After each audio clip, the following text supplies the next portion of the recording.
Assalamualaikum warahmatullahi wabarakatuh. Selamat malam semuanya teman-teman. Selamat datang kembali di channel kesayangan kita, channel Ilo Ekstrim. Dan dimanapun teman-teman berada, semoga teman-teman selalu dalam keadaan sehat walafiat tanpa kekurangan satu apapun. Amin amin ya robbal alamin. Di kesempatan yang baik ini kami akan membawakan satu kisah kiriman dari subscriber kami yang bernama Nintiana. Kisahnya keren banget teman-teman. Tapi sebelum kita masuk ke dalam kisahnya, kami ingin meminta untuk teman-teman yang mungkin belum subscribe, silahkan diklik dulu tombol merah subscribe-nya. Dan jangan lupa lonceng notifikasinya juga dinyalakan agar teman-teman selalu mendapatkan notifikasi dari konten-konten yang akan kami upload selanjutnya. Lonceng notifikasinya teman-teman. Dan gak pakai berlama-lama lagi, gak pakai berbasa-basi lagi, langsung saja kita masuk ke dalam kisahnya. Bodoh horor. Rumah tangga Susi dan Dirman.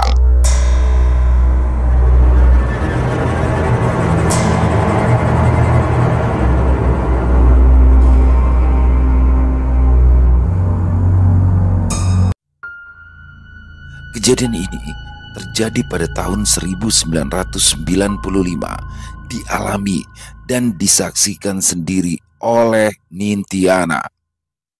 Saat itu, langit biru cerah menyelimuti desa terpencil di kaki gunung di sebuah rumah sederhana berdinding kayu, tampak hiruk-pikuk persiapan pernikahan Susi yang baru berusia 15 tahun. Dia akan menikah dengan Dirman, pemuda desa yang hanya lebih tua 3 tahun darinya. Akad nikah berlangsung hikmat di ruang tamu. Suara lantunan ayat suci Al-Quran menggema mengiringi prosesi ijab kabul. Susi dengan kebaya putih sederhana tampak gugup saat Dirman bersalaman dengan penghulu. Suasana pun berubah meriah setelah ijab kabul. Tamu undangan mulai memadati rumah, menikmati hidangan yang sudah disiapkan keluarga mempelai. Susi dan Dirman duduk di pelaminan tersenyum malu-malu saat digoda para tamu. Susi dan Dirman memulai hidup baru di rumah orang tua Susi. Saat itu Dirman membantu mertuanya bertani, ikut menggarap tanah yang cukup luas supaya siap ditanami padi. Perjalanan pernikahan mereka tidak selalu mulus. Ada kalanya mereka bertengkar karena perbedaan pendapat dan keterbatasan ekonomi, namun mereka selalu berusaha menyelesaikan masalah dengan komunikasi yang baik dan saling pengertian. 1 tahun setelah pernikahan, Susi dan Dirman dikaruniai seorang bayi laki-laki. Kehadiran Reza membawa kebahagiaan baru bagi keluarga kecil mereka. Reza tumbuh dengan sehat dan ceria. Ia menjadi sumber semangat bagi Susi dan suaminya untuk bekerja keras dan membangun kehidupan yang lebih baik. Dirman yang sebelumnya belum memiliki pekerjaan tetap mulai bekerja serabutan untuk menghidupi keluarganya. Ia bekerja sebagai buruh tani, tukang bangunan, dan apapun yang bisa ia lakukan demi mendapatkan uang. Susi pun tidak tinggal diam. Ia membantu Dirman mencari nafkah dengan cara berjualan makanan kecil dan membuka usaha jahit di rumahnya. Susi rajin menabung sedikit demi sedikit dari hasil usahanya. Ia bermimpi untuk memiliki rumah sendiri dan memberikan kehidupan yang lebih layak bagi keluarganya. Setelah berunding dengan kedua orang tua, akhirnya Susi pun diizinkan untuk membangun warung kecil di muka rumah. Dia akan berjualan untuk membantu menambah penghasilan keluarga. Tiap hari, Susi sibuk meracik bumbu kacang gado-gadonya di atas cobek batu. Wajahnya yang ceria tak lekang dari senyum meskipun keringat membasahi dahi. "Mbak, gado-gadonya 1," seru seorang pembeli yang datang menghampiri. Susi menoleh, ia pun lalu tersenyum. "Wah, Pak Budi, lama ndak mampir." "Iya Mbak, biasa sibuk kerja," jawab Pak Budi sambil menyerahkan uang. Susi cekatan mengambil piring dan mulai menata aneka sayuran rebus seperti kol, kacang panjang, bayam, dan kangkung. Tak lupa ia menambahkan lontong, telur rebus, dan kerupuk. Terakhir, ia menuangkan bumbu kacang kental ke atas hidangan tersebut. "Silakan Pak," kata Susi sambil menyodorkan piring kepada Pak Budi. Pak Budi pun langsung mencicipi gado-gado buatan Susi. "Wah, enak seperti biasanya," serunya. "Ini bumbu kacangnya puas banget." Susi pun tersipu malu. Terima kasih, Pak. Pak Budi menghabiskan gado-gadonya dengan lahap. Wah, Mbak Susi ini memang jago masak. Padahal masih muda loh, pujinya. Gado-gadonya ini selalu lezat. Yang gak heran kalau banyak yang suka. Susi mengangguk. Alhamdulillah, Pak. Untung banyak yang suka ya masakan saya. Pak Budi pun berlalu meninggalkan Susi yang kembali sibuk melayani pembeli. Dia bersyukur atas rezekinya yang lancar. Meski harus berjualan sambil mengurus anak, dia selalu menikmati pekerjaannya itu. Nintiana, adik Susi, membantu kakaknya di warung gado-gado. Tangan mungilnya cekatan membantu menata lontong, sayuran, dan kerupuk. Di sela-sela kesibukan, Nintiana bertanya, "Kok, kalau uang Kak Susi sudah banyak, memangnya mau dipakai buat apa?" Susi tersenyum, matanya berbinar. "Ya ditabung, Nin. Kakak itu kan ingin membeli tanah dan juga membangun rumah."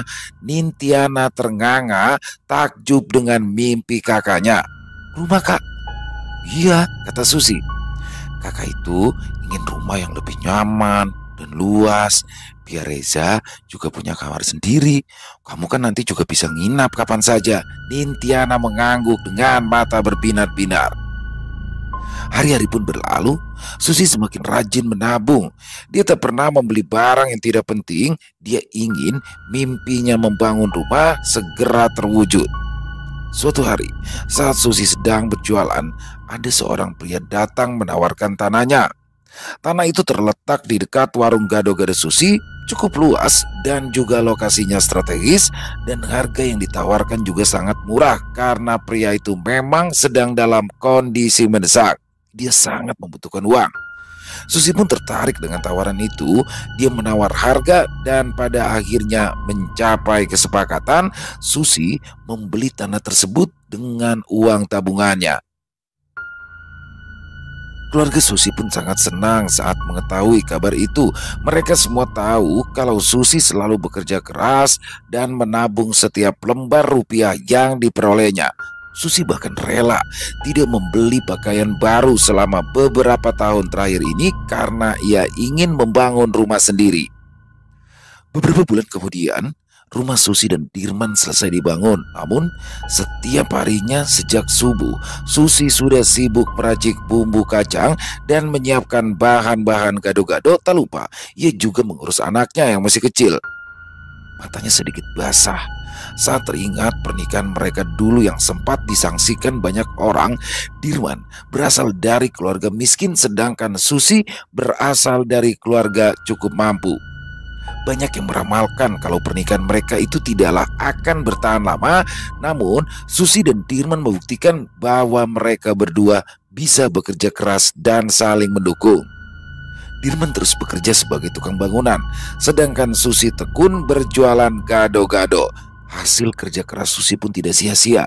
Kehidupan mereka semakin membaik. Hanya saja, di balik kebahagiaan Susi dan Dirman, ada satu hal yang membuat para tetangga bergunjing. Wajah Susi terlihat kusam dan tidak terawat. Maklum, ia terlalu sibuk bekerja hingga tidak punya waktu untuk bersolek. Suatu hari, seorang tetangganya yang bernama Yuni menyapa Susi saat ia sedang berjualan. "Mbak Susi, wajahnya kusam sekali. Coba deh sampean itu sempatkan diri, ya merawat diri gitu, Mbak." Susi pun hanya tersenyum kala mendengar perkataan dari Yuni. "Terima kasih sarannya, Mbak. Tapi aku sibuk dengan jualan dan mengurus anak. Nanti kalau memang sudah ada waktu ya pengen juga merawat diri." Yuni pun berlalu dengan rasa penasaran. Ia tidak habis pikir mengapa Susi yang sudah memiliki kehidupan yang lebih baik tidak peduli dengan penampilannya. Berbanding terbalik dengan Dirman yang sepertinya sangat memperhatikan penampilan. Walau ia bekerja sebagai buruh bangunan, dia tidak mau menggunakan pakaian lusuh saat berada di rumah. Rambutnya tersisir rapi. Dirman juga selalu memakai minyak wangi. Karena itu banyak yang mengira Susi adalah kakak Dirman, bukan suaminya. Susi pun tidak ambil pusing saat ada orang yang menyindir penampilannya. Dia lebih peduli pada kesibukan mencari uang untuk keluarga. Apalagi Dirman semakin jarang dipanggil bekerja, dia lebih banyak berada di rumah menemani anaknya. Sekitaran tahun 2010, tempat tinggal Susi semakin ramai karena banyaknya pendatang baru. Salah satunya adalah Maria, janda dua anak yang berpenampilan molek. Pada awalnya, Maria mampir ke warung Susi untuk membeli gado-gado sama seperti pelanggan yang lain. Akan tetapi, dia semakin sering datang saat Dirman sedang membantu istrinya berjualan. Maria selalu memesan gado-gado lalu berbincang akrab dengan suami Susi. Para pembeli lain pun mulai merasakan keganjilan itu. Tapi sayang, Susi tidak menanggapi teguran mereka. Dia menganggap Maria tak mungkin tertarik pada lelaki pengangguran seperti suaminya. Mbak Sus, dia itu sama Mas Dirman sering lirik-lirikan gitu loh Mbak. Tegur Yuni saat suami Susi tidak ada di warung. Ya namanya kan punya mata, wajar saja kalau saling lirik, sahut Susi tenang sambil mengiris tahu. Loh, sampean itu ndak cemburu? Susi tertawa. Buat apa cemburu? Mas Dirman itu kan sekarang udah punya pekerjaan loh Mbak. Dia itu lebih banyak membantu di warung. Ya, perempuan mana yang mau sama laki-laki ndak punya uang? Yuni terdiam. Dalam hati dia membenarkan pendapat Susi, tetapi mengingat penampilan Dirman yang necis, bisa saja Maria naksir padanya. Susi memang tidak ambil pusing tentang hal itu. Dia sendiri sudah pusing karena akhir-akhir ini sering bertengkar dengan Dirman. Ada saja masalah kecil yang pada akhirnya menjadi besar sehingga mereka ribut. Piring dan gelas pun pecah karena amukan Dirman. Salah satunya adalah saat Dirman pulang dari mengantar anak mereka sekolah. Dia geram kala melihat Susi masih tertidur di kasur. Dirman pun langsung membangunkannya, menyuruh Susi bangun untuk segera membuka warung. Dek, bangun. Warungmu itu harus segera buka. Susi hanya menggumam tanpa membuka mata. Dek, bangun dek. Kaki Dirman menggoyang-goyang pinggang Susi untuk membangunkannya. Susi menepis kaki Dirman. Dirman pun langsung menyepak kencang perut Susi sehingga ia terbangun sambil merintih kesakitan. Sakit mas. Ya makanya cepat bangun. Dirman berkacak pinggang di depan Susi yang masih mengelus-ngelus perutnya. Kalau kamu nggak jualan, kita makan apa hari ini? Kalau sampean takut tidak bisa makan, kenapa nggak sampean aja yang jualan atau kerja di luar sana? Aku capek jualan tiap hari mas. Kamu pikir aku itu nggak nyari kerja?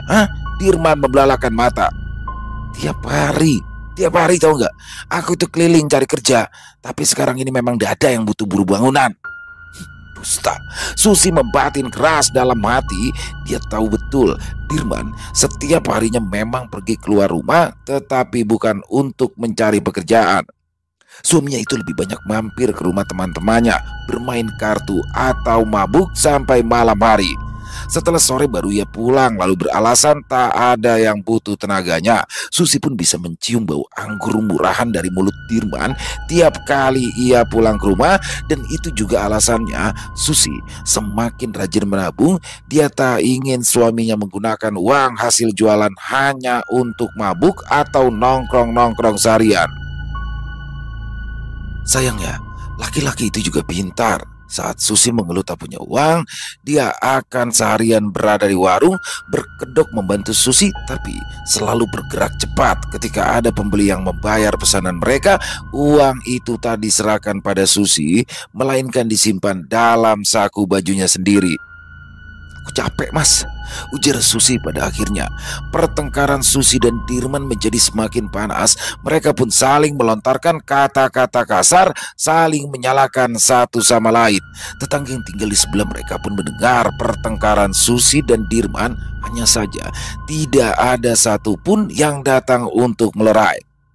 Pertengkaran pasangan suami istri itu bukan lagi hal baru. Hampir setiap minggu ada saja keributan yang berakhir dengan lebam di wajah atau tubuh Susi. Tapi aneh, setelah pertengkaran hebat itu, mereka justru tampak baik-baik saja. Susi semakin terlihat mesra, Dirman juga selalu memanjakannya. Itu pula yang membuat para tetangga enggan ikut campur dalam pertengkaran mereka. Berantem lagi ya mbak? Tanya Nintiana yang siang itu datang menjenguk. Dia bisa melihat pipi kakaknya yang membiru. Gara-gara apa lagi kali ini? Gak usah ikut campur kamu, Nin. Tugas Susi. Asma itu gak sengaja. Bajuku yang sudah bikin dia marah. Harusnya Mbak tadi diam aja. Susi melirik ke arah Dirman yang duduk di sudut meja bertemankan kopi dan gorengan panas. Mas Dirman juga sudah janji dia akan mukulin lagi. Nintiana ikut melirik ke arah Dirman. Diam-diam dia mencibir saat mendengar janji palsu Dirman. Janji yang sama sudah diucapkannya berulang-ulang kali dan berkali-kali pula diingkari. Dia baru akan bersuara lagi. Saat Maria datang, wajah Nintiana langsung masam kala menyadari Maria memakai baju ketat berwarna merah yang menonjolkan kecantikannya. Nintiana merasa tidak nyaman dengan penampilannya. Mendadak dia mulai curiga bahwa Maria memiliki niat terselubung. Kecurigaan Nintiana semakin kuat saat dia melihat Maria berbincang akrab dengan Dirman. Dia melihat Dirman menatap Maria dengan penuh perhatian dan sesekali tersenyum lebar. Ia menyenggol lengan kakaknya, memberikan isyarat agar Susi ikut memperhatikan kedua orang yang sedang asyik mengobrol di sudut meja. Rasa cemburu mulai membakar hati Susi saat ia melihat Maria bersandar nyaman di bahu Dirman. "Mau pesan berapa, Mbak?" tanya Nintiana keras sehingga mengejutkan Maria dan Dirman. Dua orang itu buru-buru menjauh, tetapi Susi terlanjur melihat keakraban mereka. Dia yang biasanya ramah berubah menjadi ketus. Maria yang tampaknya juga sudah menyadari perubahan suasana hati Susi bergegas pulang setelah membayar pesanannya. Sementara Dirman masih berlaga tidak bersalah. Ia mengambil rokok, menyulutnya dengan tenang lalu berkata, "Kalau jualan itu jangan galak-galak, nanti pelangganmu kabur semua."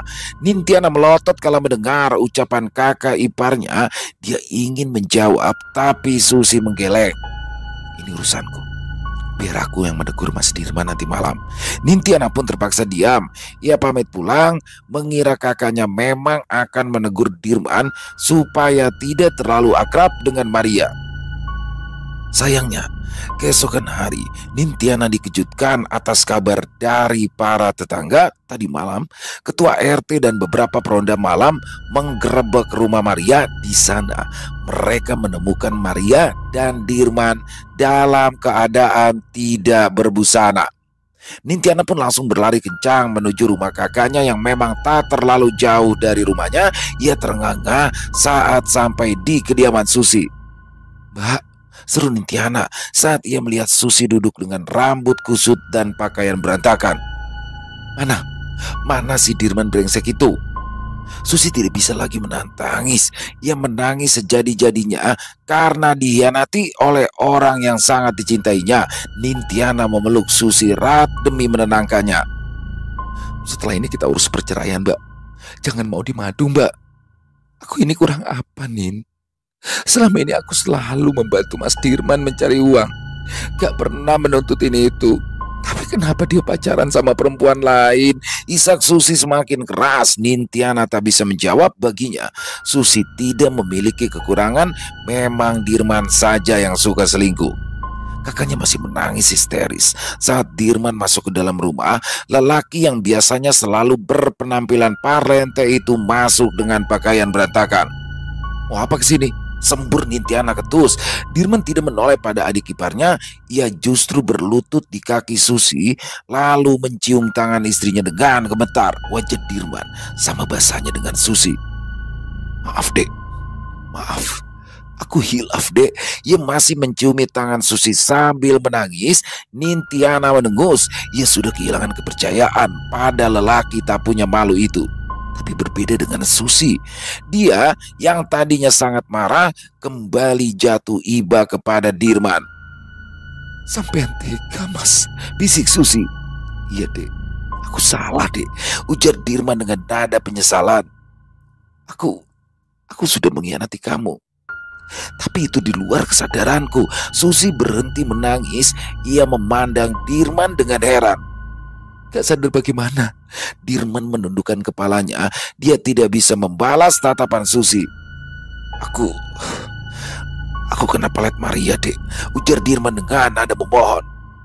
"Kalau nggak dipelet, Mana mungkin aku sampai selingkuh sama perempuan seperti dia? Susi menggelengkan kepala. Sampean itu nggak perlu bohong, Mas. Sumpah dek, sumpah. Aku berani bersumpah di bawah Al-Quran. Kalau aku sudah kena pelet Maria. Dirman diam sejenak. Dan asal kamu tahu aja, orang tuanya Maria itu dukun terkenal, dek. Nintiana tak bisa berkata apa-apa lagi saat kakaknya langsung mempercayai ucapan Dirman tentang pelet dari Maria. Dia hanya bisa menahan sebal karena Susi bersedia kembali berbaikan dengan suaminya. Susi tetap memaafkan kesalahan Dirman, walau tahu laki-laki itu sudah tidur dengan Maria. Beberapa hari kemudian, perselingkuhan Dirman dan Maria menjadi bahan gosip para tetangga. Mereka sudah disidang warga dan dipermalukan di depan umum. Namun, lelaki itu dengan mudahnya mengelabui Susi sehingga mereka batal bercerai sementara Maria pindah ke tempat lain. Susi mengira jika perselingkuhan antara Dirman sudah selesai, akan tetapi dia tak tahu Dirman malah menjadi-jadi. Ia nekat menikah siri dengan Maria di belakang Susi, bahkan memiliki seorang anak perempuan dari hasil pernikahan mereka. Dirman sengaja memindahkan Maria ke tempat lain agar Susi tidak tahu tentang perselingkuhannya. Tapi walau begitu, bangkai tetap tidak bisa disembunyikan terlalu lama. Salah seorang kenalan yang mengenal Susi tak tega melihat terus dibohongi Dirman. Dia pun mengatakan yang sebenarnya, bahwasanya Dirman sudah menikah siri dengan Maria. Perempuan itu bahkan juga sudah melahirkan didampingi oleh Dirman di rumah sakit. Susi terguncang hebat kala mendengar kabar pernikahan itu. Pernikahan Dirman dengan perempuan baru itu bagaikan petir di siang bolong bagi Susi. Dia tidak pernah menyangka bahwa suaminya akan tega menikahi perempuan lain di saat dia masih terikat pernikahan dengan Susi. Berbagai rumor pun beredar di antara para tetangga yang menyebut Maria sebagai perempuan nakal, menggunakan susuk pengikat untuk memikat hati pria. Bahkan ada pula gosip yang mengatakan bahwa orang tua Maria adalah dukun ilmu hitam. Nintiana tidak mudah mempercayai rumor-rumor tersebut. Baginya, Maria hanyalah seorang perempuan genit yang menggoda laki-laki tak beriman seperti Dirman. Namun, Susi memaksa Nintiana untuk mencari tahu kebenaran dari berita tersebut. Suatu hari, akhirnya Nintiana bersedia pergi ke alamat orang tua Maria yang diperoleh setelah bertanya ke beberapa orang. Tentu saja Nintiana tidak langsung pergi ke rumah mereka. Ia berpura-pura menjadi pembeli soto di warung yang dikelola oleh keluarga Maria. Nintiana pun semakin tidak percaya atas rumor orang tua Maria adalah dukun. Di matanya, mereka terlihat seperti orang tua biasa yang sibuk melayani pembeli. Nintiana pun kembali ke rumah Susi dan menceritakan apa yang ia lihat dan apa yang ia dengar. "Saranku cerai saja, Mbak. Apalagi sih yang kamu harapkan dari laki-laki seperti dia?" tanya Nintiana. "Mbak hamil, Nin," Susi mengaku sambil mengelus-ngelus perutnya. Nintiana terkejut. Dia memang melihat perut kakaknya itu tampak lebih buncit dari biasa, tapi ia pikir itu hanya faktor kegemukan. "Mbak gak mungkin cerai dengan Mas Dirman saat hamil begini. Siapa yang akan mengazani kalau bayi ini lahir nanti?" Susi mengelus perutnya, wajahnya tampak begitu nelangsa. Dirman yang sudah memiliki istri baru pun semakin jarang pulang ke rumah. Dia bahkan tidak terlihat senang saat mendengar Susi hamil. Tiap kali pulang ke rumah, Dirman hanya datang untuk meminta uang lalu memukuli Susi kalau permintaannya ditolak. Dirman tak mau tahu Susi bekerja di warung gado-gadonya sedari pagi hingga malam. Dia juga menerima pesanan catering demi menambah penghasilannya. Akan tetapi penghasilannya tak pernah cukup karena dia tak hanya harus mencukupi kebutuhan anak-anaknya, tetapi juga harus rutin memberikan uang kepada Dirman demi menghidupi keluarga barunya. Susi seringkali harus meminjam uang kepada tetangga ataupun keluarga untuk memenuhi kebutuhan hidup sehari-hari. Dia bahkan pernah meminta beras dan lauk pauk kepada ibunya demi menyambung hidup. Susi merasa malu dan tidak berdaya. Dia tidak ingin membebani orang lain dengan masalahnya, namun dia tidak punya pilihan lain. "Reza, Anak pertama Susi pun merasakan dampak dari keretakan hubungan orang tuanya. Dia sering sekali sedih, lalu bertanya-tanya mengapa ayah tidak pernah pulang ke rumah. Susi berusaha sekuat tenaga untuk menjelaskan kepada Reza tentang situasi mereka, tetapi anaknya ini masih belum mengerti. Susi sudah hampir gila menghadapi masalah besar ini. Hanya saja ia sudah tidak tahu bagaimana mencari jalan keluar. Tiap kali bertemu dengan Nintiana, Susi terus mengeluh tentang penderitaan hidupnya. Tapi sayang, ia terus menolak saat Nintiana menyarankan untuk bercerai saja. Keadaan pun semakin menjadi parah ketika perut Susi mulas karena ingin melahirkan. Untung saat itu ada Nintiana yang menginap di sana. Dia jugalah yang bergegas meminta bantuan para tetangga untuk membawa kakaknya ke rumah sakit. Dirman yang sudah dikabari tentang kelahiran anaknya, tapi ia tak mau datang. Nintiana sampai memohon-mohon, Dirman tetap tidak peduli. Bahkan dia membanting pintu tepat di muka Nintiana, mengusirnya agar segera pergi dan tak mengganggunya lagi. Nintiana kembali dengan wajah lesu ke rumah sakit. Keponakannya kali ini laki-laki lagi, dan terpaksa kakeknya lah yang mengazani karena Dirman tak mau datang. Wajah Susi selalu muram saat di rumah sakit. Air susunya juga tidak mau keluar sehingga harus diberikan susu formula. Susi sudah tak bisa menahan getirak kehidupan. Dia kembali pulang ke rumah dengan wajah yang sudah tak pernah tersenyum lagi. Ia tetap menyambut Dirman sebagaimana mestinya saat pulang ke rumah, tapi tak sudi lagi memberikannya uang. Aku tambah repot, Mas. Sekarang jarang jualan karena mengurus bayi. Itulah yang dikatakannya saat Dirman meminta uang. Siapa suruh kamu itu lahiran lagi? Kamu itu harus fokus jualan, bukannya mengurus bayi, bentak Dirman nyaring. Suaranya mengagetkan anaknya yang kala itu sedang diayun di ruang tamu. Dia anakmu juga, bisik Susi sambil menunduk. Air matanya mengalir pelan membasahi pipi. Keinginan untuk berpisah dengan Dirman perlahan muncul, tetapi keberaniannya untuk mengatakan itu sirna setiap kali ia melihat tatapan tajam Dirman yang seolah ingin menerkamnya. Setelah Dirman pergi, ia bergegas pergi ke rumah orang tuanya. Mbak Susi, Nintian yang baru pulang bekerja sudah tidak terkejut melihat mata kakaknya yang sebab. Dirman lagi. Susi menghapus jejak air matanya, berusaha terlihat tegar. Ada apa-apa, Nin? Mbak cuma mau ngajak anak-anak main ke sini kok. Nintiana yang jeli melihat semburat merah di mata Susi langsung paham. Ia menggandeng Susi ke dalam kamar sementara keponakannya asyik menonton televisi. Susi tak kuasa menahan tangisnya lagi. Ia menceritakan semua penderitaan yang dirasakannya selama ini kepada Nintiana. Mbak sudah nyerah, Mbak ingin cerai, isak Susi di sela-sela tangisnya. Nintiana mengelus lembut punggung Susi yang memang sudah lama menunggu keputusan itu. Mbak yakin gak akan berubah pikiran lagi? Susi menggeleng lalu bercerita bahwa ia sudah berkali-kali meminta cerai, tetapi Dirman selalu menolaknya. Dirman bahkan menyebut Susi dengan sebutan binatang peliharaan tiap kali ia meminta cerai. Nintiana geram mendengarnya. Dasar laki-laki tidak tahu diri. Sebelum Susi mengajukan perceraian, ia terlebih dulu menjual rumah dan tanahnya. Hal itu mudah saja dilakukan Susi karena surat tanah itu diatasnamakan orang tua Susi. Orang tua Susi dan Nintiana sudah menangkap gelagat tak baik Dirman sejak dulu, dan karena itu mereka pun membujuk Susi agar tanah dan bangunan yang dibangun menggunakan atas nama mereka, bukan atas nama Dirman. Dirman yang tahu jika Susi sudah menjual semua barang berharga langsung mengamuk. Dia datang ke rumah orang tua Susi sambil membawa parang. Diacungkannya senjata tajam itu seraya terus memaki-maki istri dan juga mertuanya. Kali ini Susi sudah tidak peduli lagi. Ia mengabaikan Dirman. Susi memilih untuk mengurung diri di dalam kamar bersama anak-anak tiap kali Dirman datang. Sampai suatu hari Dirman capek sendiri karena tak lagi dipedulikan Susi. Dia pun tidak pernah muncul lagi.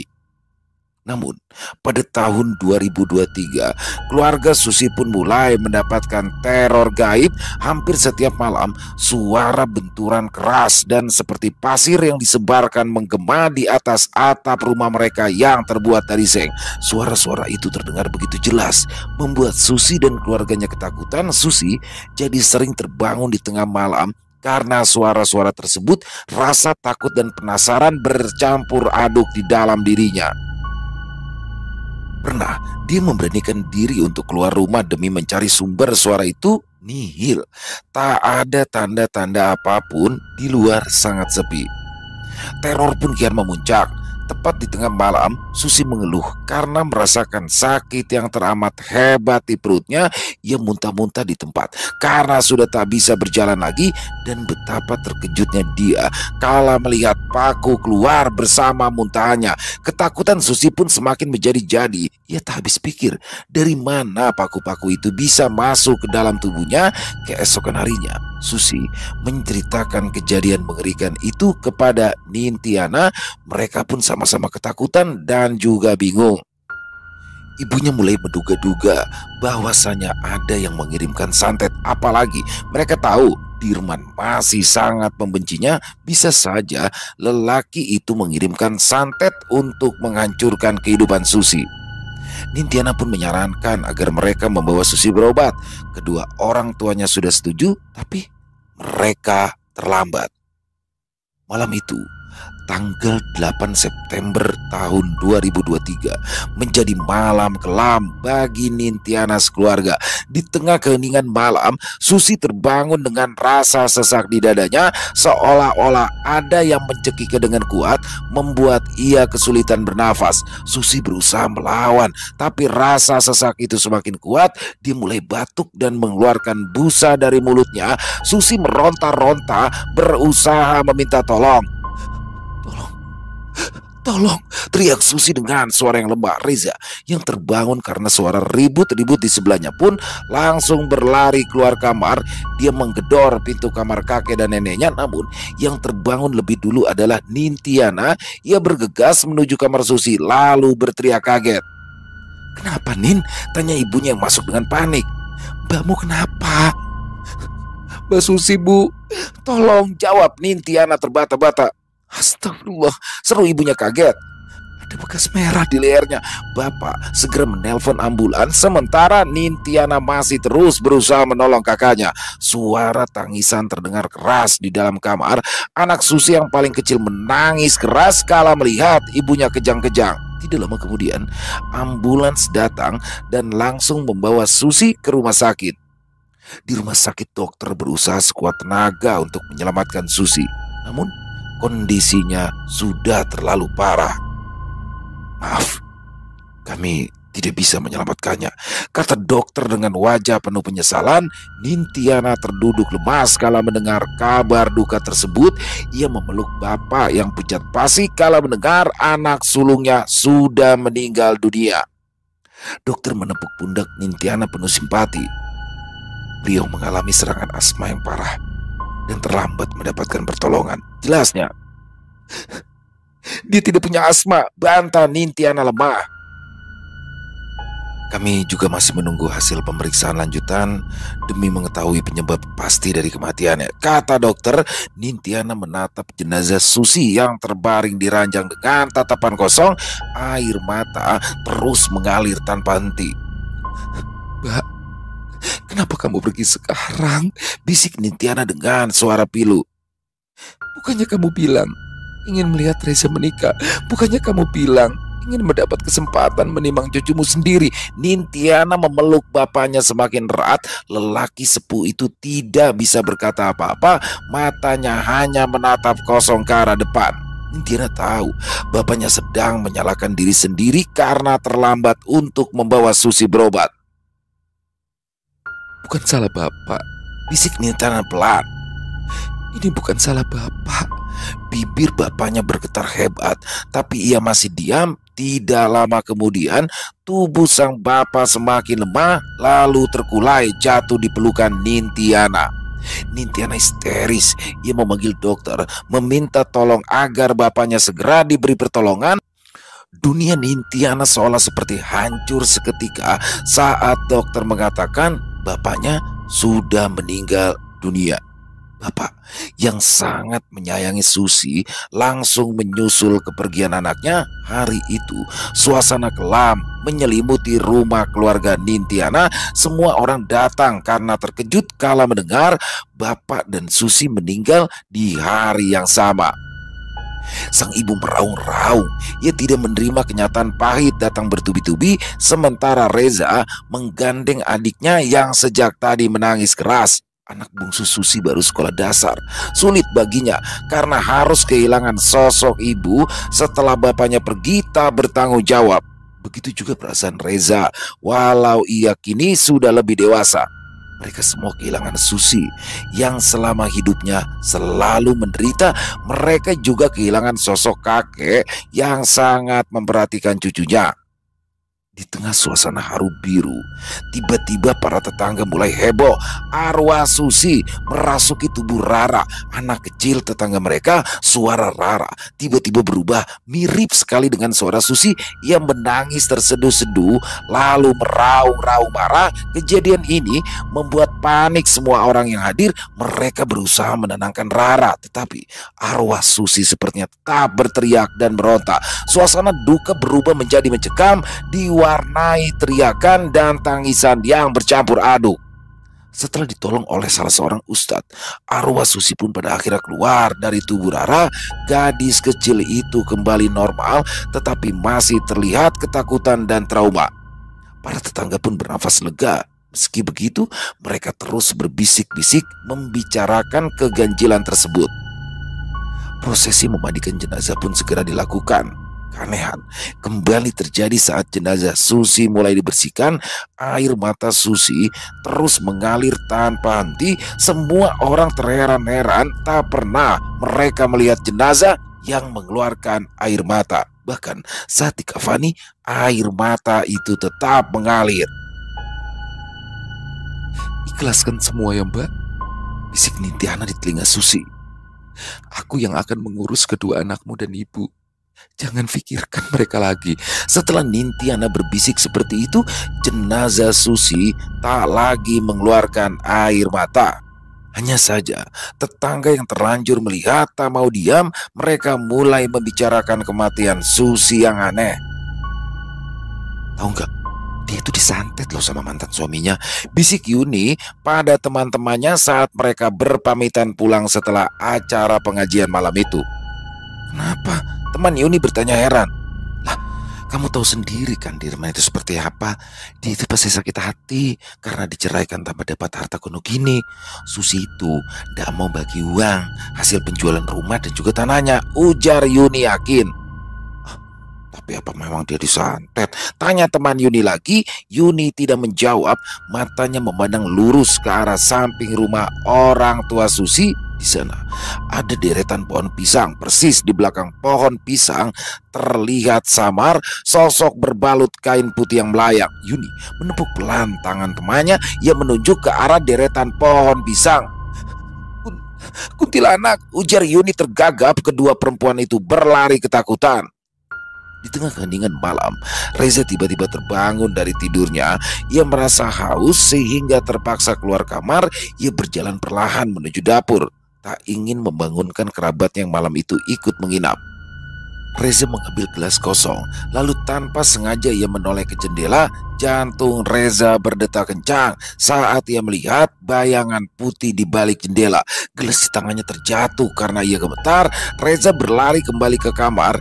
Ia bersembunyi di balik selimut. Samar-samar Reza mendengar nyanyian yang sering disenandungkan ibunya tiap kali menenangkan Reza saat ia masih kecil.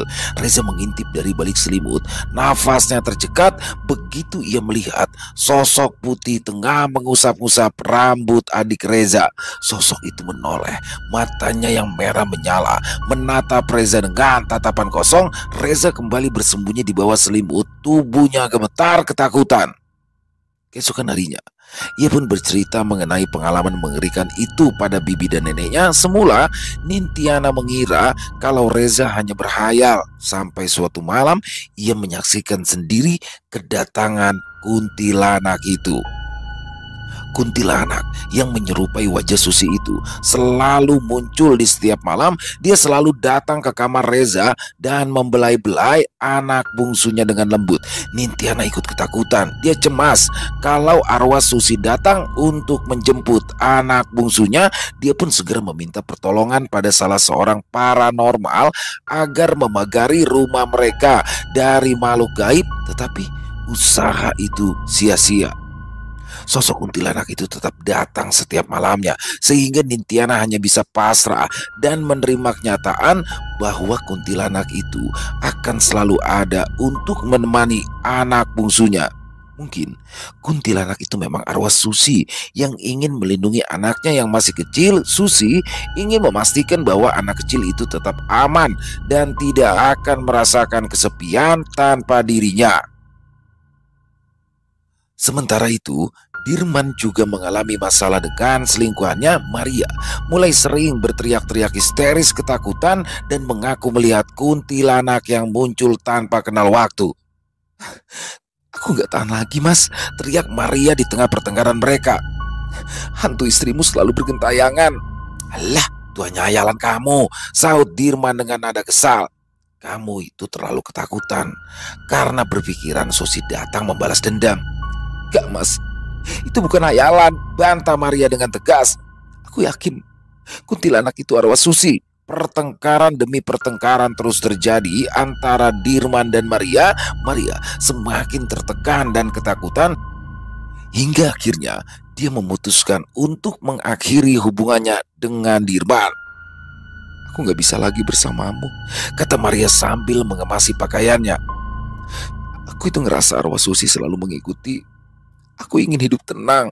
Dirman berusaha menahan Maria, tetapi tekad Maria sudah bulat.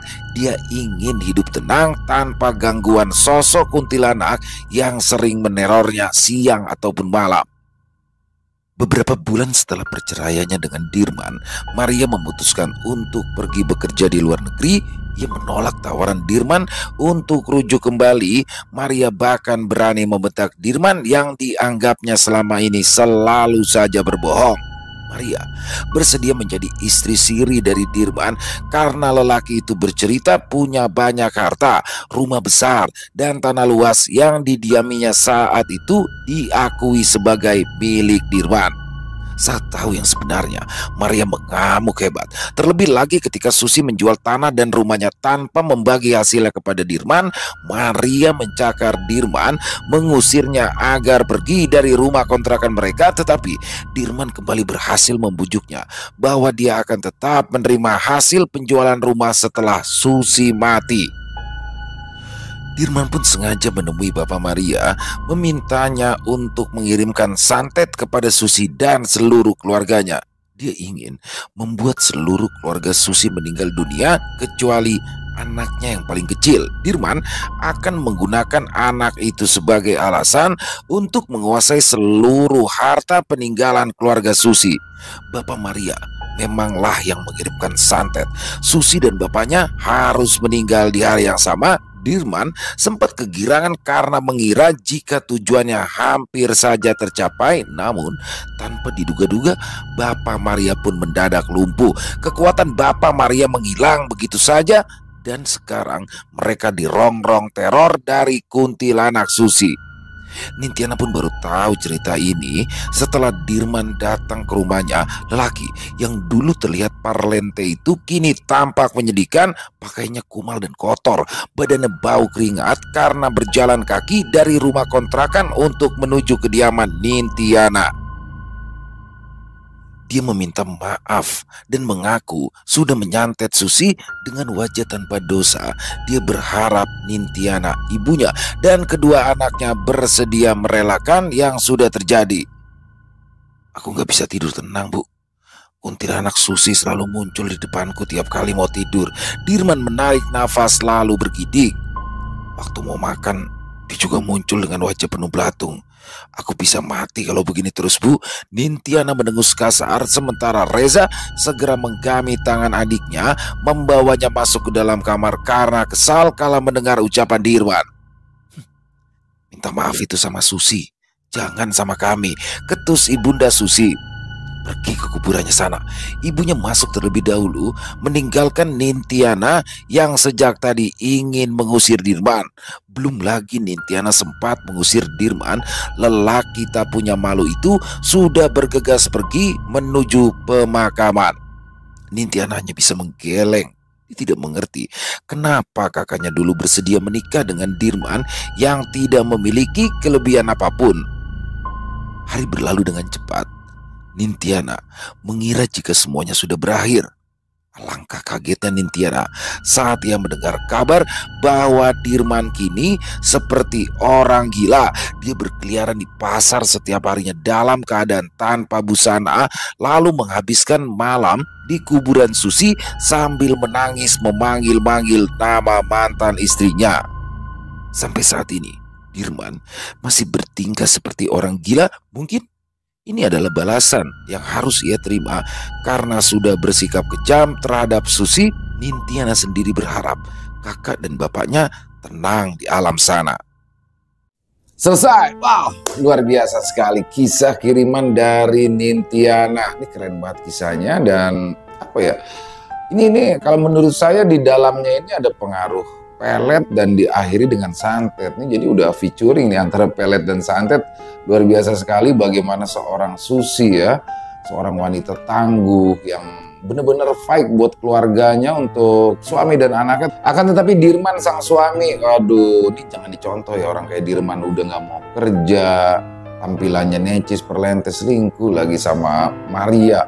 Dan di sini kenapa saya bilang ada pengaruh pelet ya, karena aneh. Setiap kali Dirman marah sama Susi dan Susi sudah mulai kesal sama Dirman, tapi di saat itu pula lah ketika dia menatap mata Susi, udah Susi diem tuh di situ. Susi diem, lupa akan segalanya, bahkan sampai disakiti berulang-ulang, sampai ketahuan digerebek orang, dia sama Maria tetap Susi nggak bergeming, sampai akhirnya Susi sadar dan pergi.